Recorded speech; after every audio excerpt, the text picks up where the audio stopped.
Hello student, my name is Nandini. स्वागत है आप सभी का एक बार फिर से हमारे इस न्यू करंट अफेयर सेशन में। आज के सेशन में हम चर्चा करेंगे ब्रिक्स समिट के बारे में जो चल रही है रूस के शहर कजान में। इस समिट में हमारे प्रधानमंत्री मोदी भी हिस्सा लेने पहुंचे हुए हैं। और क्या इस समिट में मोदी और पुतिन मिलकर डॉलर को कमजोर करने के लिए कोई प्लान बनाएंगे, कोई योजना बनाएंगे?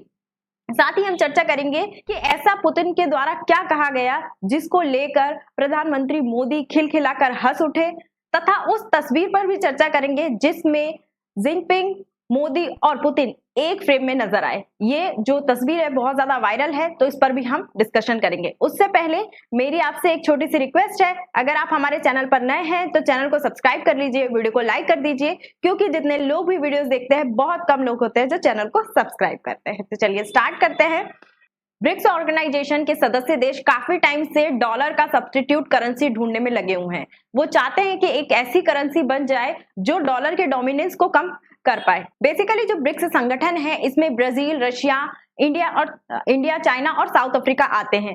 ये सभी देश मिलकर कई समय से एक नई करेंसी के बारे में चर्चा कर रहे हैं, विचार कर रहे हैं, और हो सकता है इस समिट में एक नई करेंसी के बारे में भी चर्चा की जाए। और अगर इस चर्चा का कोई आउटपुट निकलता है, इन सभी सदस्य देशों के बीच कोई आम सहमति बनती है, तो हो सकता है आने वाले समय में ये अपनी आपसी डील इसी ब्रिक्स करेंसी में कर सकते हैं, जिससे डॉलर को एक बड़ा झटका लग सकता है। डॉलर, अमेरिकी डॉलर का बहुत हद तक यूज किया जाता है इंटरनेशनल ट्रेड में, इंटरनेशनल मार्केट में। तो अगर ब्रिक्स के द्वारा कोई नई करेंसी लाई जाती है तो अमेरिका के साथ साथ अमेरिकी डॉलर को भी बड़ा झटका लग सकता है। क्योंकि अगर हम करंट सिचुएशन की बात करें, करंट सिनेरियो की बात करें, तो इंटरनेशनल फाइनेंशियल सिस्टम में अधिकतर अमेरिकी डॉलर का उपयोग किया जाता है। ज्यादातर 90% तक जो ट्रेड है वो डॉलर में किया जाता है, अमेरिकी डॉलर में किया जाता है। और ऑयल का 100% ट्रेड, लगभग 100% ट्रेड अमेरिकी डॉलर में किया जाता है।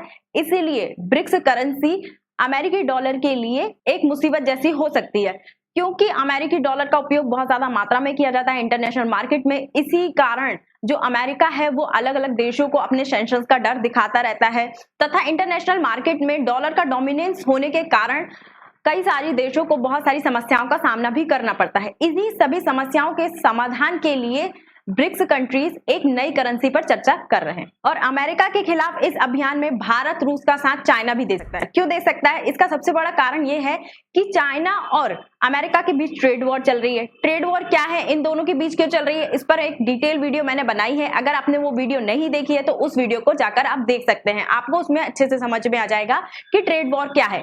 ट्रेड वॉर के चलते चाइना भी ब्रिक्स करेंसी का समर्थन कर सकता है। ब्रिक्स कंट्री के ये जो राष्ट्र हैं, अगर ब्रिक्स करेंसी डेवलप कर लेते हैं, स्टैब्लिश कर लेते हैं, तो संभवतः ये अमेरिकी डॉलर को भी इफेक्ट करेगा, अमेरिकी इकोनॉमी को भी, तथा वर्ल्ड इकोनॉमी को भी प्रभावित कर सकता है। लेकिन इसके एस्टैब्लिशमेंट की, ब्रिक्स करेंसी के एस्टैब्लिशमेंट से संबंधित प्रेडिक्शन करना थोड़ी सी जल्दबाजी होगी, क्योंकि किसी इंटरनेशनल करेंसी को डेवलप होने में टाइम लगता है, और इस करेंसी के भी डेवलपमेंट में ब्रिक्स सदस्यों को ज्यादा टाइम लग सकता है।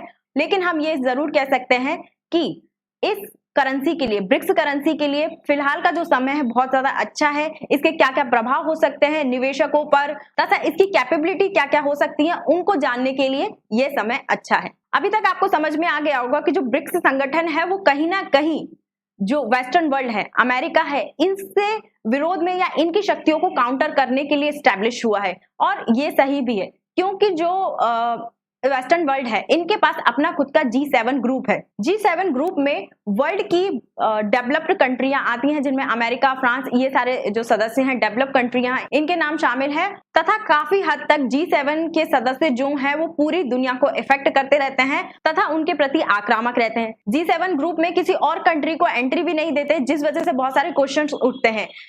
इसी वजह से ब्रिक्स का गठन हुआ। वेस्टर्न वर्ल्ड का है या फिर G7 ग्रुप की आक्रामकता को कम करने के लिए ही ब्रिक्स का, क्योंकि इन सदस्य देशों का मानना है कि अगर आप अपने ग्रुप में हमें एंट्री नहीं देंगे तो हम अपना ग्रुप बना लेंगे। ऐसा ही कुछ स्टेटमेंट एस जयशंकर प्रसाद भी दे चुके हैं, जब उनसे ये क्वेश्चन पूछा गया था कि ब्रिक्स की आवश्यकता क्यों है G7 के होते हुए। तब उन्होंने कहा था कि आपने अपने ग्रुप में हमें एंट्री नहीं दी तो हमने अपना ग्रुप बना लिया। बिल्कुल सिंपल बात है। इसी ब्रिक्स संगठन को लेकर जो G7 ग्रुप है वो कई बार चिंता में दिखाई देता है, टेंशन में दिखाई देता है। कई बार इन दोनों ग्रुप्स का G7 ग्रुप हो या ब्रिक्स हो, इन दोनों का कंपैरिजन भी किया जाता है। लेकिन अगर हम G7 ग्रुप और ब्रिक्स को कंपेयर करें तो जो सारा खेल है वो वर्ल्ड जीडीपी में हिस्सेदारी का है। एक समय था जब G7 के राष्ट्र वर्ल्ड जीडीपी में 45% की हिस्सेदारी रखते थे, 45% से ज्यादा की हिस्सेदारी रखते थे। और वहीं अगर हम ब्रिक्स की बात करें तो ब्रिक्स के जो सदस्य देश हैं इनकी हिस्सेदारी 16% के आसपास थी। लेकिन 2023 के बाद इमेज बदली, तस्वीर बदली और ब्रिक्स जो राष्ट्र हैं वो G7 राष्ट्र से जीडीपी हिस्सेदारी में, वर्ल्ड जीडीपी के हिस्सेदारी में आगे निकल गए। 2023 के बाद ब्रिक्स की अगर हम बात करें तो वर्ल्ड जीडीपी में इनका जो शेयर था वो 37% से ज्यादा था। वहीं अगर G7 की बात करें तो इनकी हिस्सेदारी 29% के आसपास थी। तथा एक्सपर्ट्स का ये कहना है कि वर्ल्ड जीडीपी ग्रोथ में ब्रिक्स राष्ट्र लगभग 40% का योगदान करते हैं तथा इनकी सामूहिक इकोनॉमिकल ग्रोथ 4% के आसपास पहुंचने की संभावना है, जो कि G7 से काफी अधिक है। और ये जो डिफरेंस है एक्सपर्ट के मुताबिक और भी अधिक बढ़ सकता है। तथा हम कह सकते हैं कि जो ब्रिक्स संगठन है वो पावर के मामले में, इकोनॉमी के मामले में आने वाले समय में और भी ज्यादा ताकतवर हो सकता है। क्योंकि अगर हम सुपर पावर्स की बात करें तो चाइना, इंडिया और रशिया वर्ल्ड की सुपर पावर में इनकी गिनती की जाती है। भले ही world number 1 super power America है, लेकिन रशिया, चाइना और इंडिया की पावर को भी नजरअंदाज नहीं किया जा सकता। इन देशों की इकोनॉमिकल ग्रोथ भी वेस्टर्न वर्ल्ड के मुकाबले बहुत अच्छी है। यही कारण है कि जो अन्य देश हैं वो ब्रिक्स संगठन में शामिल होना चाहते हैं। उन देशों के बीच आपस में होड़ मची है ब्रिक्स ऑर्गेनाइजेशन में शामिल होने के लिए। यही कारण है कि जो तुर्की के राष्ट्रपति हैं एर्दोगन, इन्होंने यूएन में कश्मीर का मुद्दा नहीं उठाया और पाकिस्तान को सपोर्ट नहीं किया। क्यों नहीं किया? क्योंकि ये भी ब्रिक्स का सदस्य बनना चाहते थे और अगर ब्रिक्स का सदस्य बनना है तो इंडिया से बाहर नहीं लेना चाहते थे। यही कारण है कि इनने कश्मीर का मुद्दा नहीं उठाया था। तो आप समझ सकते हैं कि ब्रिक्स संगठन कितना ज्यादा इंपॉर्टेंट होता जा रहा है पूरी दुनिया के लिए। और लगभग 30 से ज्यादा देशों ने इसके लिए आवेदन करके रखा है, अप्लाई करके रखा है इसकी सदस्यता के लिए। तथा भारत के लिए भी ब्रिक्स समिट बहुत ज्यादा इंपॉर्टेंट है। इतनी ज्यादा इंपॉर्टेंट है कि प्रधानमंत्री मोदी 2024 में दूसरी बार रूस की यात्रा पर गए हैं। रूस के जो कजान शहर है उसमें ही 22 से 24 अक्टूबर के बीच ब्रिक्स समिट का आयोजन किया जा रहा है, जिसमें हिस्सा लेने के लिए हमारे प्रधानमंत्री मोदी जी पहुंचे हैं। तथा मोदी जी के इस दौरे पे जाने से पहले ही हमारे विदेश मंत्रालय ने ये सूचना दे दी थी कि मल्टीलेटरल टॉक्स के साथ यहाँ पर बायलेटरल टॉक्स भी कर सकते हैं प्रधानमंत्री मोदी अन्य राष्ट्रों से। इसी के चलते प्रधानमंत्री मोदी पुतिन से मिले। मोदी और पुतिन के बीच इंडिया और रशिया के रिलेशन पर चर्चा हुई। इसी बीच जो पुतिन है उन्होंने पूरे माहौल को बहुत ज्यादा खुशनुमा कर दिया। कैसे? इनके द्वारा एक स्टेटमेंट दिया गया जब प्रधानमंत्री मोदी को एक ट्रांसलेटर की आवश्यकता पड़ती है, क्योंकि जो पुतिन है वो स्पीच देने जा रहे थे। उनकी स्पीच को समझने के लिए प्रधानमंत्री मोदी को एक ट्रांसलेटर की आवश्यकता थी। पुतिन ने कहा कि मोदी को मेरी बात समझने के लिए ट्रांसलेटर की आवश्यकता नहीं है। उन्हें नहीं लगता कि मोदी जी को ट्रांसलेटर की आवश्यकता पड़ सकती है, क्योंकि मोदी और पुतिन के जो संबंध है, रशिया और भारत के जो संबंध है वो इतने ज्यादा पुराने और गहरे हैं जिनको समझने के लिए ट्रांसलेटर की आवश्यकता नहीं है। इस समिट के दौरान ही एक बहुत ही ज्यादा अनएक्सपेक्टेड चीज हुई। पुतिन, मोदी और जिनपिंग एक ही फ्रेम में नजर आए। ये जो आपको इमेज दिख रही है जिसमें जिनपिंग, पुतिन और प्रधानमंत्री मोदी, दुनिया के 3 बड़े देशों के लीडर एक ही फ्रेम में नजर आ रहे हैं, जिसमें जो पुतिन है वो शी जिनपिंग और मोदी जी के बीच पुल का काम कर रहे हैं। रूस की तरह ही चाइना के साथ भी भारत की बायलेटरल मीटिंग हो सकती है, जिसके चलते पुतिन और मोदी की मुलाकात भी हो सकती है। दोनों देशों के बीच सीमा विवाद पर तनाव कम होने के बाद ये पहली मीटिंग है, क्योंकि गलवान घाटी पर जो झड़प हुई थी उसके बाद दोनों देशों के लीडर की बहुत लंबी या एक इम्पैक्टफुल मीटिंग नहीं हुई है। तो ये भी बहुत ज्यादा इंपॉर्टेंट मीटिंग हो सकती है। लेकिन उससे पहले ही दोनों देशों के लीडर, चाइना और भारत के जो लीडर हैं वो एक ही फ्रेम में पुतिन की वजह से नजर आए, क्योंकि पुतिन चाहते हैं वो इन दोनों की दोस्ती कराए, भारत और चाइना के संबंधों का जो तनाव है वो कम कर पाए और ये दोनों भी आपस में अच्छे दोस्त बन जाए, क्योंकि भारत और चाइना दोनों ही रूस के अच्छे देश हैं और रूस चाहता है कि ये दोनों भी आपस में दोस्ती कर ले। मोदी और पुतिन की जो मुलाकात है ये भी बहुत ज्यादा इंपॉर्टेंट मानी जा रही है, क्योंकि इन दोनों की मीटिंग एक बहुत ही बड़ा जियोपॉलिटिकल इवेंट हो सकती है, एक बहुत ही रेयर कंडीशन है।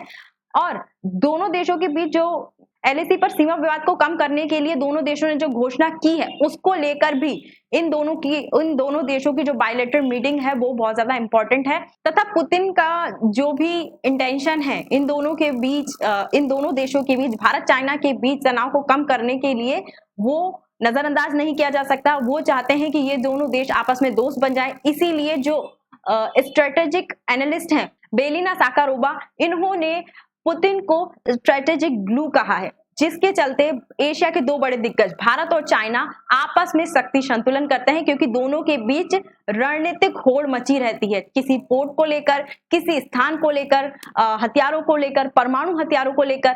चाइना आगे निकलना चाहता है, भारत भी आगे निकलना चाहता है, तो दोनों के बीच एक होड़ सी लगी रहती है। इसी होड़ को संतुलित करने के लिए, बैलेंस करने के लिए रूस तथा पुतिन एक ग्लू का काम कर रहे हैं, यही कहना है एक्सपर्ट्स का।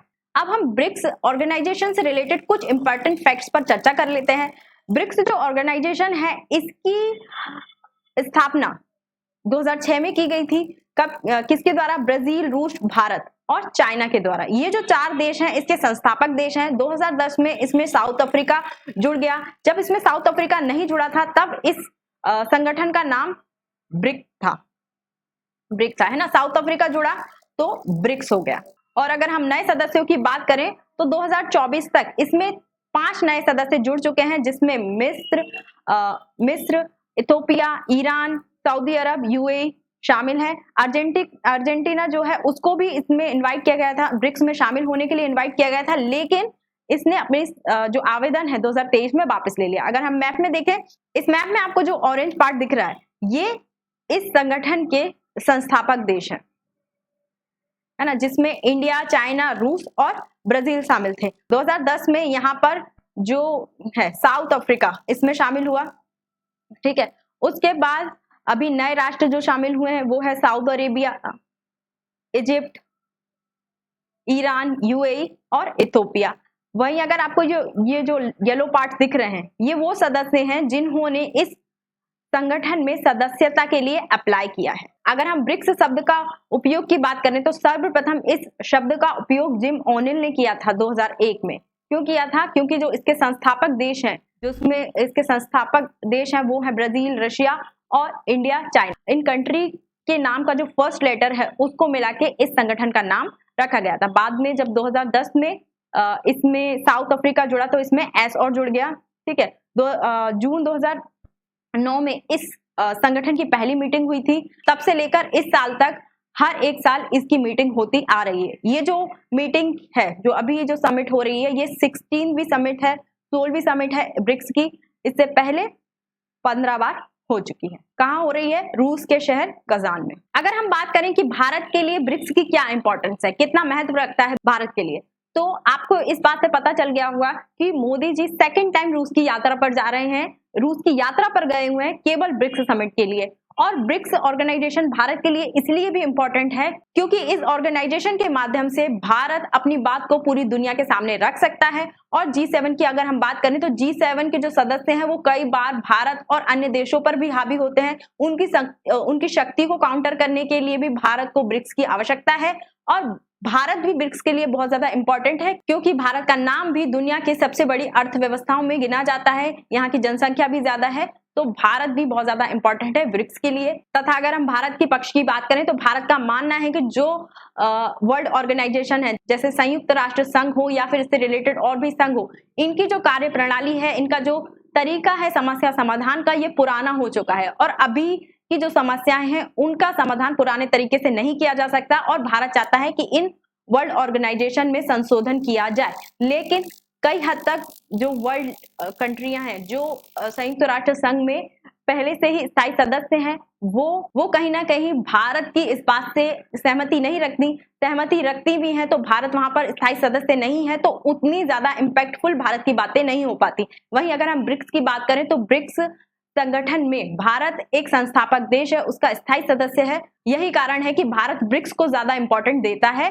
अन्य संगठन के मुकाबले, तथा दुनिया के लिए भी ब्रिक्स बहुत ज्यादा इंपॉर्टेंट है, क्योंकि अगर हम बात करें इकोनॉमिकल ग्रोथ की, तो जो ब्रिक्स राष्ट्र हैं इनकी इकोनॉमिकल ग्रोथ G7 के जो सदस्य देश हैं उनकी ग्रोथ से ज्यादा है, और इनका जो जीडीपी में शेयर है, वर्ल्ड जीडीपी में शेयर है, वो भी G7 ग्रुप से फिलहाल में ज्यादा है और आगे आने वाले समय में और भी बढ़ सकता है। तो तथा इसीलिए ब्रिक्स वर्ल्ड के लिए भी बहुत ज्यादा इंपॉर्टेंट है। तो आज के सेशन में इतना ही। आई होप आपको ये वीडियो अच्छी लगी होगी। वीडियो अच्छी लगी तो चैनल को सब्सक्राइब कर लीजिए, वीडियो को लाइक कर दीजिए, और अधिक जानकारी के लिए आप हमारे टेलीग्राम ग्रुप या व्हाट्सएप ग्रुप से जुड़ सकते हैं। ब्रिक्स से रिलेटेड जो भी अपडेट्स आती रहेंगी वो आपको हमारे चैनल पर देखने को मिलती रहेंगी, तो हमारे चैनल से जुड़ जाइए, सब्सक्राइब कर लीजिए। Thank you.